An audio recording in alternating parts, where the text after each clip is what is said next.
तो दोस्तों अक्सर आपने किसी न किसी कथा या कहानी में ये चीज़ तो सुना है कि श्री कृष्ण की मृत्यु शिकारी द्वारा उनके पैर में तीर लगने से हुई। पर क्या दोस्तों कभी आपने ये सोचा कि शिकारी द्वारा ही क्यों नहीं किसी और प्रकार। और क्या दोस्तों आपको ये पता है कि राधा रानी की मृत्यु के पश्चात राधा रानी का शव यानी उनका शरीर आखिरकार गया किधर।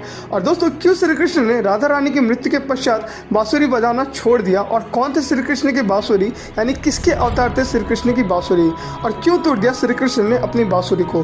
तो दोस्तों आज के इस वीडियो में इसी अमेजिंग टॉपिक के साथ आज मैं कुछ बताने वाला हूं। तो जिन लोगों ने अभी तक हमारे चैनल को सब्सक्राइब नहीं किया है जल्दी से सब्सक्राइब कर दें ताकि ऐसी अमेजिंग वीडियो हम लाते रहें और आपको हर पल कुछ ना कुछ नया सिखाते रहें, क्योंकि हमारा मकसद आपको न्यूज़ नहीं नॉलेज देना है। तो दोस्तों सबसे पहला प्रश्न ये है कि श्री कृष्ण की मृत्यु शिकारी द्वारा ही क्यों नहीं किसी और प्रकार। तो दोस्तों मैं आपको बता दूं ये कथा द्वापर के अंत की है।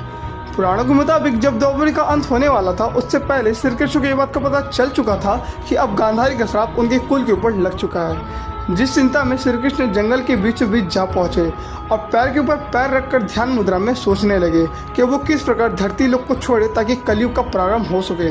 इसी बीच वहां पर एक शिकारी आता है और श्री कृष्ण के पैर की तली को देखकर उसे बड़ा सुंदर हिरन समझ बैठता है और उस पर तीर चला देता है, जिसके पश्चात श्री कृष्ण को तीर लगती है और श्री कृष्ण धरती पर आघात होकर गिर पड़ते हैं। जिसके बाद श्री कृष्ण के पास शिकारी पहुंचता है और वो देखता है कि ये तो ईश्वर है।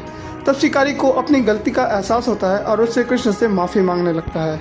जिसके बाद श्री कृष्ण शिकारी को ये कहते हैं कि तुमने जो भी किया वो मेरे कर्म का फल ही था, क्योंकि मैंने जो भी पाया वो अपने कर्म के हिसाब से पाया। जिस बात पर शिकारी को कुछ समझ नहीं आता और वो श्री कृष्ण को कहता है कि प्रभु मुझे कुछ समझ में नहीं आया।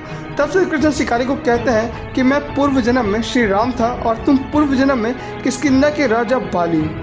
मैंने भी छुप कर तुम पर तीर चलाया था और तुमने भी छुप कर आज मेरे ऊपर तीर चलाया। जिसके बाद श्री कृष्ण जब उस शिकारी को कहते हैं कि मैंने जब छुप कर त्रेता युग में तुम्हारे ऊपर तीर चलाया था और तुम बाली मुझसे ये प्रश्न किए थे कि भला मैंने छुप कर तुम पर तीर क्यों चलाया, तो मैंने तुम्हें यह वरदान दिया था कि जिस प्रकार मैं छुप कर तुम पर तीर चला रहा हूँ और तुम्हारी मृत्यु हुई उसी प्रकार द्वापर युग में तुम इसी प्रकार मेरी मृत्यु का कारण बनोगे। जिसके बाद शिकारी को ये बात का पता चल जाता है कि इस धरती पर जब ईश्वर ने जन्म लिया है उन्होंने इंसान के साथ अपने भी कर्मों का फल रखा है और अपने भी कर्मों को भोगने के पश्चात ही उन्होंने धरती लोक को छोड़ा है। तो दोस्तों इस चीज़ का ख्याल रखें कि ईश्वर जब कर्म का हिसाब करने के लिए बैठते हैं तो हम इंसानों के साथ साथ खुद को भी नहीं छोड़ते।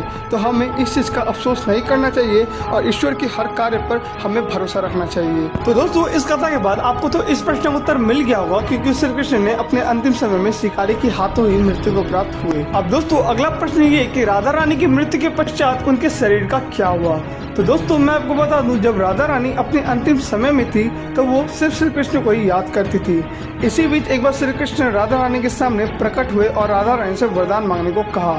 तब राधा रानी ने श्री कृष्ण से ये कहा कि कृष्ण तुम अपनी बांसुरी से इतना मधुर धुन बजाओ कि जिसे सुनकर मैं सो जाऊं। जिसके बाद श्री कृष्ण अपनी बांसुरी से इतने मधुर धुन बजाते हैं कि जिसे सुनकर राधा रानी सो जाती हैं और वो कुछ इस प्रकार सोती हैं कि उनके जीवन का ये अंतिम नींद होता है। जिसके पश्चात राधा रानी की मृत्यु हो जाती है और वो स्वर्ग लोक की ओर पधार जाती हैं। जिसके बाद श्री कृष्ण बड़ी दुखी होते हैं और वो दुखी के कारण अपनी बांसुरी को तोड़ देते हैं और ये प्रण लेते हैं कि आज के बाद वो किसी भी बाधक यंत्र को नहीं बजाएंगे। और जिसके पश्चात राधा रानी का शव श्री कृष्ण के अंदर समा जाता है और श्री कृष्ण धरती लोक को बड़े ही दुखी भाव से यह चीज़ का संकेत देते हैं कि वो बाधक यंत्र को नहीं बजाएंगे। दोस्तों इस चीज़ से आपको ये बात का पता चल गया होगा कि राधा रानी की मृत्यु के पश्चात उनके शव का क्या हुआ और क्यों श्री कृष्ण ने अपनी बांसुरी को तोड़ा। अब दोस्तों अंतिम प्रश्न ये कि श्री कृष्ण की बांसुरी किसकी अवतार थी और किसने उन्हें दिया था। तो दोस्तों मैं आपको बता दूं ये कथा द्वापर युग की है। जब धरती लोक पर श्री कृष्ण का जन्म हुआ तब सभी देवी देवता श्री कृष्ण से मिलने के लिए अलग अलग रूप में आते रहे। जब महादेव का समय आया तो धरती लोक पर श्री कृष्ण से मिलने के लिए आए और उन्होंने श्री कृष्ण को बांसुरी दी। शिव पुराण के मुताबिक श्री कृष्ण की जो बांसुरी है वो महादेव के ही अवतार है। जिसके कारण दोस्तों ये बात आपको शायद पता होगी कि श्री कृष्ण को अपने जीवन काल में दो चीज़ सबसे ज़्यादा प्रिय थी, पहली उनकी बांसुरी और दूसरी राधा रानी। जिसके पश्चात राधा रानी के चले जाने के बाद श्री कृष्ण ने अपनी बांसुरी को भी तोड़ दिया। अब दोस्तों इसी अमेजिंग टॉपिक के साथ आज का वीडियो समाप्त करते हैं। अगर आपको हमारा वीडियो अच्छा लगा तो हमारे वीडियो को लाइक करें, हमारे चैनल को सब्सक्राइब करें और बेल आइकन प्रेस करना ना भूलें ताकि ऐसी अमेजिंग वीडियो हम लाते रहें और आपको हर पल कुछ ना कुछ नया सिखाते रहें।